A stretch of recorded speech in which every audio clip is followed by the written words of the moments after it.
नाज़रीन, ईरानी सदर इब्राहिम रईसी परॾेही वज़ीर हेलीकॉप्टर हादसे में फौत थी विया आहिनि। ईरानी मीडिया जो चवणु आहे त सदर रईसी जो हेलीकॉप्टर तब्रेज़ खां 100 किलोमीटर जे मुफ़ासिले ते हादसे जो शिकार थियो, जंहिं में ईरानी सदर इब्राहिम रईसी ऐं परॾेही वज़ीर फौत थी विया आहिनि। हादसे में ईरानी सुप्रीम कमांडर आयतुल्लाह खामनाई जो तर्जमान आयतुल्लाह ऐं ओभर आज़रबाईजान जो गवर्नर बि हादसे में अजल जो शिकार थिया आहिनि। ईरानी मीडिया जो वधीक चवणु आहे त सदर इब्राहिम रईसी जे हेलीकॉप्टर जो मलबो मिलियो आहे। हेलीकॉप्टर मुकमल तौर तबाह थी वियो। ईरानी सदर जो हेलीकॉप्टर शदीद कोहीड़े ऐं बरसात सबबि हादसे जो शिकार थियो। नाज़रीन, अवांखे हिकु भेरो ॿीहर अफ़सोसनाक ख़बर ॾियूं पिया। ईरानी सदर इब्राहिम रईसी ऐं परॾेही वज़ीर हेलीकॉप्टर हादसे में फौत थी विया आहिनि।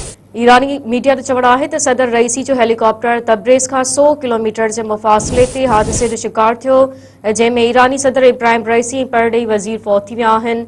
हादसे में ईरानी सुप्रीम कमांडर आयतुल्लाह खामनाई जो तर्जमान आयतुल्लाह ऐं ओभर आज़रबाईजान जो गवर्नर बि हादसे में अजल जो शिकार थिया आहिनि।